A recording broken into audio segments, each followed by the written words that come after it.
साथियों नमस्कार। मैं नीरज तिवारी ज्ञान विभव पर आप सबका हार्दिक स्वागत है। मित्रों, आज मैं लेकर आया हूँ आप सबके लिए जुलाई 2014 में जो हमारा सेंट्रल टेट का पेपर हुआ है उसका हमने अभी तक केवल सीडीपी का पार्ट डिस्कस किया था। आज हम पेपर 1 के लैंग्वेज का पार्ट डिस्कस करेंगे, यानी कि फर्स्ट वन में हमने लिया है हिंदी। फर्स्ट वीडियो में हम हिंदी देखेंगे, उसके बाद नेक्स्ट वीडियो में हम आपका देखेंगे इंग्लिश को। ठीक है, इसमें लैंग्वेज 1 आपकी हिंदी है एंड लैंग्वेज 2 आपकी इंग्लिश है। तो आप लोग अपना आंसर मैच कर सकते हैं। मोस्ट प्रोबेबिलिटी जो हमारा आंसर की आएगा गवर्नमेंट का वो यही रहेगा। तो हम डिस्कस करते हैं। ठीक है, सबसे पहले तो ठीक है, तो हम देखते हैं। ठीक है, तो जैसा कि इसका निर्देश देख रहे हैं कि इसके फर्स्ट पार्ट में क्या है कि लैंग्वेज का आप जानते हैं कि एक गद्यांश रहता है, एक पद्यांश रहता है। 15 नंबर इससे रहते हैं, 15 नंबर पैडागोजी से रहते हैं। ठीक है, तो हम इसको देखते हैं कि पहला क्या है, इसको पढ़ते हैं अच्छी तरह। आध्यात्म भी मन का राजा होते का मार्ग खोलता है। ठीक है, अपने मन का राजा होना मतलब मन पर स्वयं का अंकुश रखना, उसकी चाल का निर्धारण करना, अपना लक्ष्य बताना, लक्ष्य प्राप्त करने के लिए प्रयत्न करना। आध्यात्म आपको अपने मन का राजा बनाने की ओर ले जाता है। यह स्थिति आपको विकारों से दूर रखती है, वैचारिक सुंदरता का वरदान देती है और बुराई के समक्ष कमजोर होने से बचाती है। प्रकृति से उपहार में जो जीवन मिला है उसके मूल्य को समझना चाहिए और उस क्षेत्र का राजा बनने के मार्ग पर चलना चाहिए जिस पर मानवता का विस्तार हो। राजा बनिए, लेकिन शुद्ध विचारों, अच्छों कर्मों और मानवीय संवेदना का राजा बनना है। अन्याय, धर्म आदि के भय से भयभीत न हो और एक ऐसी सत्ता बनाए जिसमें समानता हो। जो स्वयं से राजा होकर समानता का मार्ग प्रशस्त करता है वह आध्यात्म के क्षेत्र का भी राजा बनता है। यानी कि इस पैराग्राफ में डिस्कस किया है कि राजा क्या होना चाहिए, राजा कैसा होना चाहिए, राजा का तात्पर्य क्या हो। समझ रहे हैं ना आप सब लोग। तो राजा किस प्रकार होना चाहिए, तो इसमें पहला क्वेश्चन देखते हैं कि राजा का अनिवार्य गुण नहीं है। तो राजा का अनिवार्य गुण नहीं है निर्भयता, ये तो राजा का गुण है। मानवीय संवेदना, ये भी होना चाहिए। अच्छे कर्म होने चाहिए। धर्म भीरू होना, नहीं, ये राजा का गुण नहीं है। ठीक है, तो इसका कौन सा ऑप्शन सही हो जाएगा? पहला। ठीक है, तो इसका first one is the right answer. ठीक है, मैंने सॉरी फोर्थ वन, चौथा इसका सही है। ठीक है, अगला प्रश्न क्या कह रहा है? अपने मन का राजा होने से क्या तात्पर्य है? अपने मन पर अंकुश लगाना, अपने जीवन पर नहीं, दूसरे पर अंकुश लगाना ये भी नहीं, अपने लक्ष्य के लिए सत्ता हड़पना ये तो बिल्कुल ही नहीं, मन को नियंत्रित करना यानी कि अपने मन पर काबू पाना। समझ रहे ना? इसका कौन सा आंसर सही होगा? फोर्थ वन इसका भी सही होगा, ये वाला। ठीक है, अब आते हैं कि राजा के कुन गुणों की चर्चा गद्यांश में की गई है। क्या कह रहे हैं कि राजा के किन गुणों की चर्चा गद्यांश में की गई है? समता, समानता, नहीं समानता तो है, शुद्ध विचार अंकुश लगाना, अच्छे कार्य दान करना, शुद्ध विचार और अच्छे कर्म ये भी है, हैं तो सारे। दान करना लेकिन गद्यांश में नहीं है। अंकुश लगाना दूसरों पर नहीं। ठीक है, तो ये प्रॉपर मैच है, तो इसका भी fourth one is the right answer. अध्यात्म शब्द में प्रत्यय प्रयोग किया जा सकता है। अध्यात्म, अब बताइए इसमें कौन सा प्रत्यय? अच्छा, प्रत्यय उपसर्ग तो आप लोग जानते होंगे प्रत्यय और उपसर्ग के बारे में। तो 94 का बताओ कौन सा सही होगा? इसका कौन सा प्रत्यय उसमें होगा? एक प्रत्यय होगा। अध्यात्म, अध्यात्म, ध्यान दीजिए, तो इसमें कौन सा प्रत्यय आएगा? एक प्रत्यय आएगा। अब 95 देखिए, राजा बनने के लिए राह पर अग्रसर होना। राजा बनने के लिए कि राह पर अग्रसर होना होगा। बताओ, कल्याण, प्रकृति, अध्यात्म और सत्य कौन सा सही होगा? 95 का अध्यात्म, क्योंकि पाठ का सारांश यही है, अध्यात्म। ठीक है, तो जैसा कि हम देख पा रहे हैं, लगभग आप लोग देख रहे हो ना अभी तक। स्टार्टिंग के दिन 91, 92, 93 का 4, 94 का 3 एंड 95 का कौन सा आंसर सही है? 3। ठीक है। अब ये क्वेश्चन अच्छा आया इसमें। देखें, अगर मैं कहूँ हलवा तो नहीं, लेकिन हाँ, समझदार व्यक्तियों के लिए काफ़ी अच्छा पेपर था। आध्यात्मिक होने का अर्थ है, आध्यात्मिक होने का क्या अर्थ है? विचारों की सुंदरता, हाँ। वैचारिक प्रबुद्धता, दूसरों पर दया करना, शारीरिक सुंदरता नहीं, ये तो है ही नहीं। वैचारिक प्रबुद्धता हो सकता है, लेकिन विचारों की सुंदरता, आध्यात्मिक का मतलब ही यही है कि आपकी जो वाणी से चीजें आए, उसमें कितनी गहराइयां हैं, उसमें कितने अच्छे मतलब लोगों को प्रभावित क्या कर रहे हैं। तो विचारों की सुंदरता, अच्छे अच्छे विचार, ये क्या है? अध्यात्म होने का सात्विक अर्थ है। तो क्या होगा? 96 का फर्स्ट वन मेरे हिसाब से सही है। ठीक है। अब 97 देखते हैं। गद्यांश के अनुसार मनुष्य जीवन में का महत्व है? का महत्व है, ध्यान दीजिए। राजा के अनुसार मनुष्य जीवन में क्या महत्व है? राजा, विस्तार, लक्ष्य या अंकुश? आप लोग बताओ। गद्यांश के अनुसार मनुष्य जीवन में उसका लक्ष्य सबसे बड़ा महत्वपूर्ण है। राजा होना ठीक है, लक्ष्य क्या है? राजा तो मान लो आप बन गए, कैसे बनेगा? आपका लक्ष्य होना चाहिए। ठीक है। 98, एक राजा को औरों से नहीं डरना चाहिए। अन्याय, अधर्म, असमानता, समता, वैचारिक सुंदरता, लक्ष्य निर्माण, अध्यात्म और अन्याय। तो बताओ। ये अधर्म से नहीं डरना चाहिए राजा को, कभी डटकर मुकाबला करना चाहिए इसका। 99 का देखें कि विशेषण विशेष्य का उदाहरण नहीं है।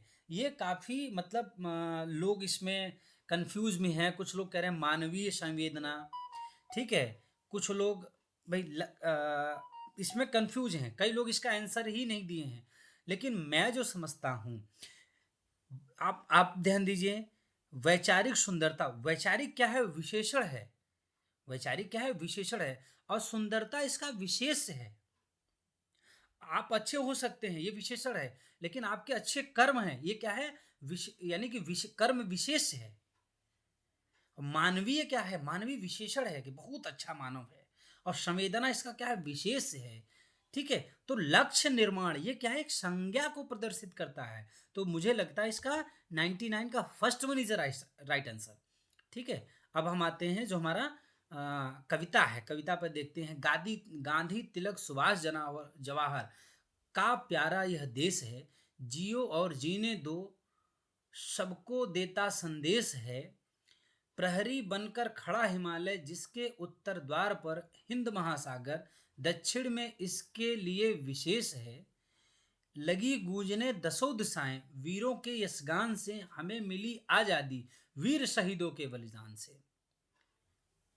तो अब इसमें पहला क्वेश्चन क्या पूछता है? हिमालय का संधि विच्छेद है। हिमालय का संधि विच्छेद बजाय बहुत ही सिंपल है। हिमालय का संधि विच्छेद क्या होगा? आप लोग कमेंट बॉक्स में लिखना। हिमालय का संधि विच्छेद है क्या? हिमधन आलय। यहाँ पर थोड़ा सा टाइपिंग मिस्टेक हो गई है, आप लोग इसको देख लेना। हिमधन आलय बराबर हिमालय। कविता में किन महापुरुष का उल्लेख किया गया है? सुखदेव, चंद्रशेखर, राजगुरु, तो महात्मा गांधी का उल्लेख किया गया। बहुत ही सिंपल है, सब चीजें डायरेक्ट आंसर आ सकते हैं। ठीक है। अब बोर का बहुवचन क्या है? बोर का बहुवचन बताइए।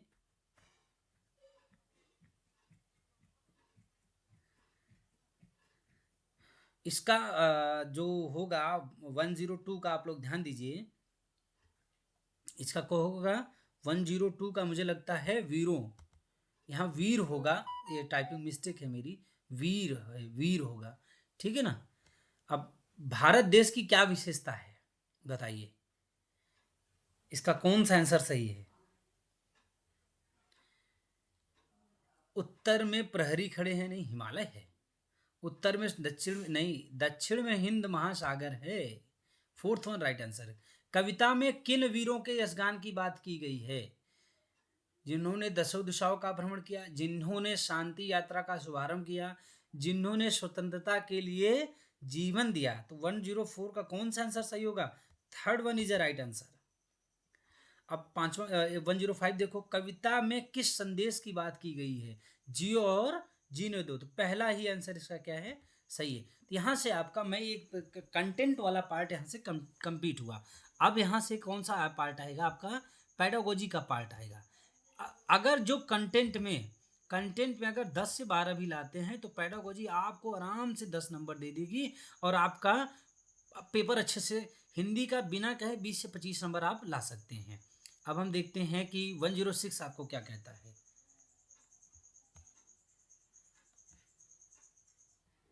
इसमें थोड़ा सा मिस्टेक है, आप लोग ध्यान देना। 106 आपका कहता है आप हिंदी भाषी अध्यापक हैं और आपकी नियुक्ति पंजाब के किसी प्राथमिक विद्यालय में होती है। अब चूंकि आप स्थानीय भाषा नहीं जानते हैं तो आपको क्या करना चाहिए, समुदाय को हिंदी सीखने के लिए प्रेरित करना चाहिए, किसी हिंदी भाषी क्षेत्र में स्थानांतरण के लिए आवेदन कर देना चाहिए, बच्चों को भाषा को एक संसाधन के रूप में इस्तेमाल करना चाहिए और शिक्षण आरंभ करना चाहिए, अंग्रेजी में संप्रेषण करना चाहिए नहीं, क्या करना चाहिए, बच्चों की भाषा को संसाधन के रूप में इस्तेमाल करना चाहिए।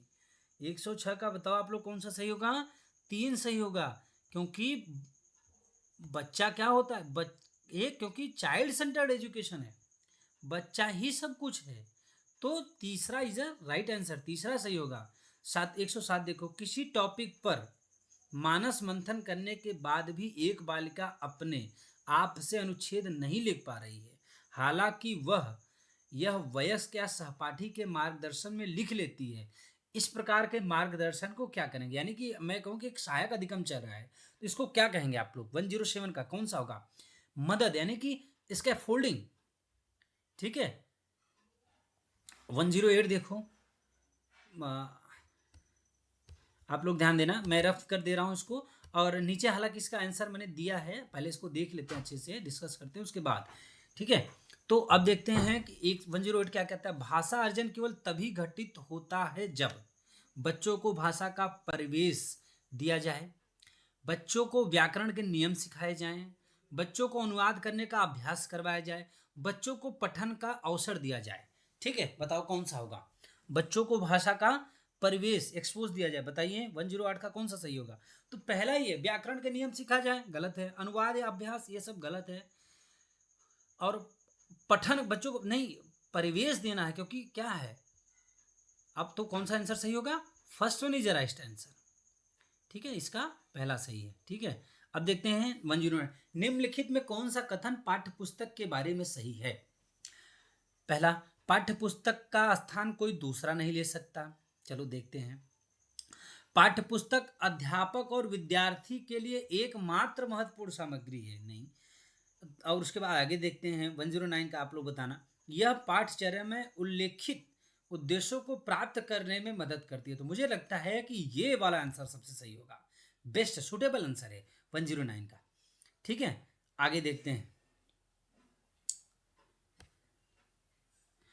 110, आप कक्षा 5 के अध्यापक हैं, आपने विद्यार्थियों को पाठ्य सामग्री अच्छी तरह से पढ़ाने के लिए कहा है, ठीक है, पढ़ने के लिए कहा है, उसके बाद आप संदर्भ और प्रसंग को ध्यान में रखते हुए प्रश्नों के उत्तर देने के लिए कहते हैं, ठीक है। इस प्रक्रिया के द्वारा आप विद्यार्थियों को किस तरह के पठन के लिए प्रोत्साहित कर रहे हैं, बताइए, गहन पठन, विस्तृत पठन, बारीकी से पठन, सरसरी तौर पर पठन, तो इसका कौन सा आंसर सही होगा, इसका गहन पठन होगा, गहन पठन बिल्कुल ध्यान में रखकर, ठीक है। अब 111 देखो, किसी पाठ्य सामग्री से विशिष्ट सूचना निकालने के उद्देश्य से गहन पूर्वक या गहराई से उस पाठ्य सामग्री को पढ़ने का कौशल बोध है। पहला, मूल्यांकन परक, दूसरा वैश्विक, तीसरा स्थानीय, चौथा निष्कर्षात्मक, तो कौन सा सही होगा इसका, 101 का। तो क्वेश्चन पहले क्या कह रहा है, किसी पाठ्य सामग्री से विशिष्ट सूचना निकालने के उद्देश्य से गहन पूर्वक या गहराई से उठ पाठ्य सामग्री को पढ़ने का कौशल वो, यानी कि एक तरीके से हम कह सके, कोई एक पेज है, पेज में कुछ लिखा है और किसी व्यक्ति ने पूछा कि इसका मुझे ये बताओ, इस वो पढ़ के सुना दिया एक कहानी, तो दूसरे व्यक्ति ने पूछा कि भाई तुम पढ़ के तो सुना दिया, मैं सुन लिया, लेकिन इसका तात्पर्य क्या निकलता है, इसका निष्कर्ष क्या निकलता है, ठीक है। तो यानी कि उसका गहन से उस पर अध्ययन करने का मतलब उसका निष्कर्ष निकलना चाहिए, तो चौथा सही होगा, निष्कर्षात्मक आंसर सही होगा, ठीक है। 112 देखते हैं। व्याकरण पढ़ाने का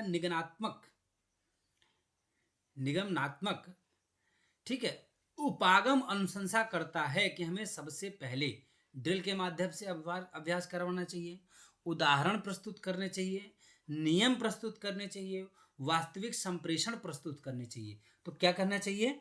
मेरे ख्याल से इसमें सबसे पहले नियम जो हमारा क्या होता है, निगमनात्मक शिक्षण जो होता है, ठीक है, वो क्या कहता है, पहले नियम बाद में चीजें, ठीक है, पहले नियम बाद में उदाहरण, ठीक। तो 112 का आपका तीसरा सही। 113 आप हम देखते हैं, 113 में कौन सा क्या कहता है, तथ्यों से कहीं आगे जाकर अनुमान लगाने का तरीका है। एक तथ्य है, उससे भी 2 कदम आगे जाकर हम एक एनालाइज करें, एक अनुमान लगाएं, उसका कौन सा आंसर होगा, पाठ्य सामग्री का विस्तार, यानी कि एक्स्ट्रापोलेशन होगा उसका।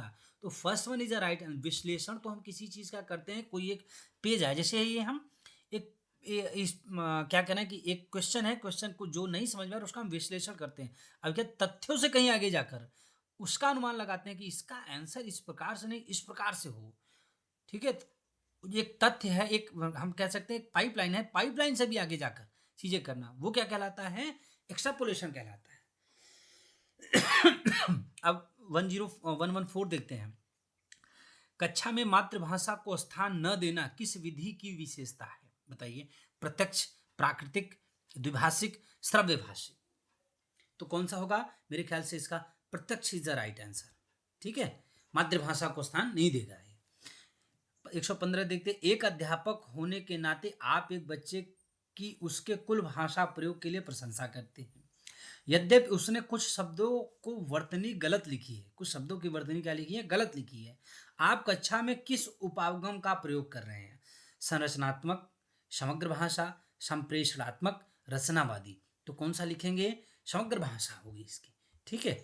तो कुछ हल्का फुल्का टाइपिंग, क्योंकि मैं टाइप करके तब इसको लिया, आप जानते हैं कई लोगों ने तो पेपर पर ही डायरेक्ट उसका विश्लेषण कर दिया, और बहुत लोगों के पास बहुत सारे फैसिलिटीज़ हैं, हमारे पास कम फैसिलिटी है, तो मैं वहाँ से टाइप करके लिखा हूँ, तो उसमें मे भी कुछ फॉल्ट हो सकता है, उसके लिए मैं माफ़ी चाहूँगा आप सबसे, ठीक है। नेक्स्ट क्वेश्चन देखते हैं। एक भाषा अध्यापक को चाहिए कि वह शिक्षार्थियों को स्वच्छंद लिखने के लिए प्रोत्साहित करे, क्योंकि स्वच्छंद लेखन का शिक्षार्थियों के लिए लाभ है। किस प्रकार लाभ है बताओ। शिक्षार्थी अपनी प्रथम भाषा के लिखित स्वरूप के गुणधर्म समावेशित कर सकते हैं। चलो ठीक है। यह शिक्षार्थियों को प्रवाह के साथ और रचनात्मक तरीके से लिखने के लिए प्रोत्साहित करता है। बिल्कुल, ये ध्यान दो, क्या है, पॉजिटिव आंसर है। स्वच्छंद यानी कि लिखना है उसको, खुद के भाई स्वच्छंद पढ़ने के साथ साथ लिखना है, ठीक है ना। तो वो प्रोत्साहित करेगा, जो लिखेगा पढ़ते समय चलेगा। तो इसका कौन सा आंसर सही है, 16 का सेकंड नंबर सही है।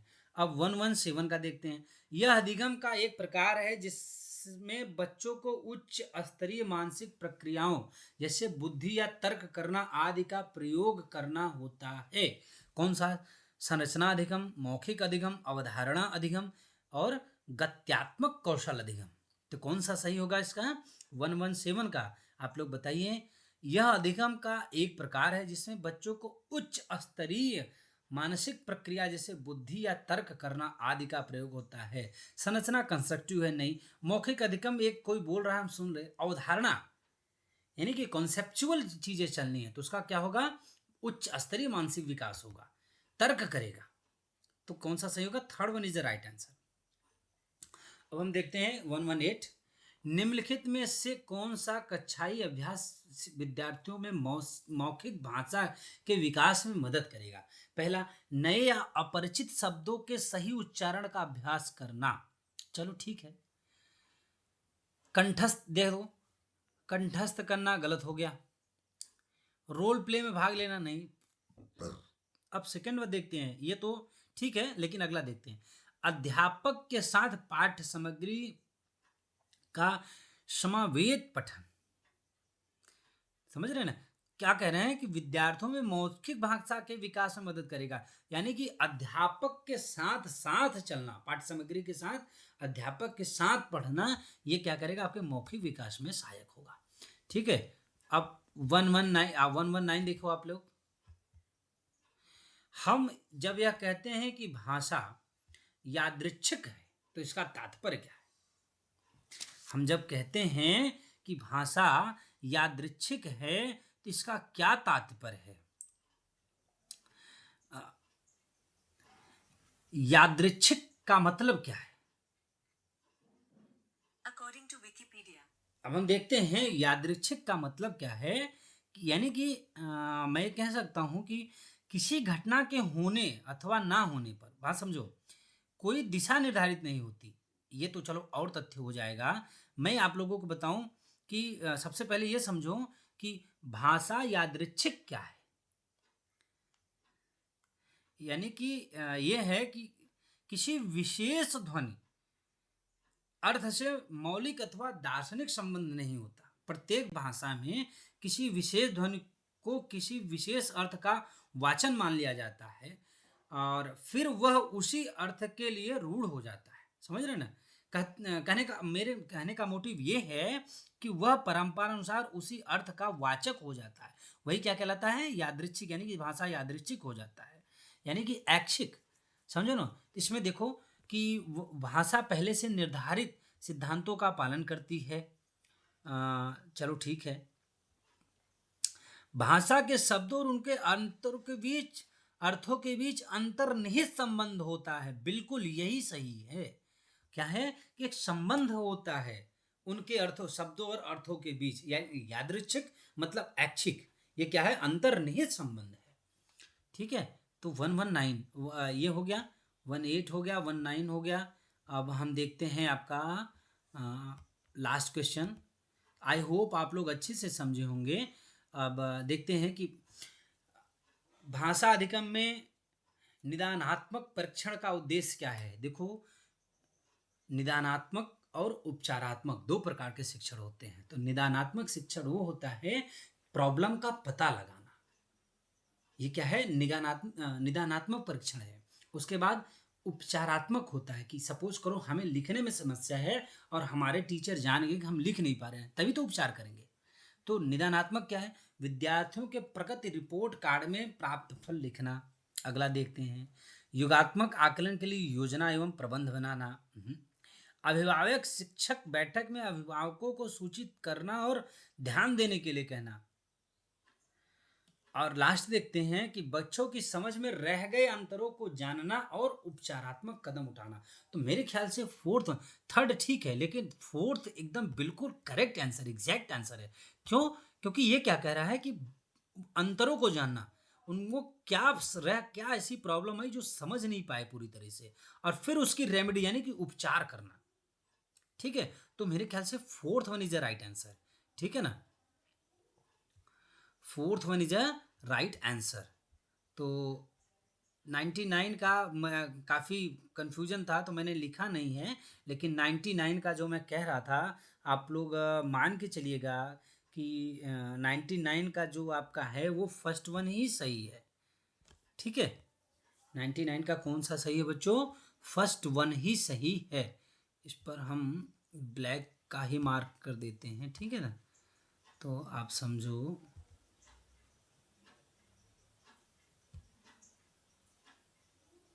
इसको इरेज करते हैं पहले ना, फिर इसका कौन सा आंसर होगा।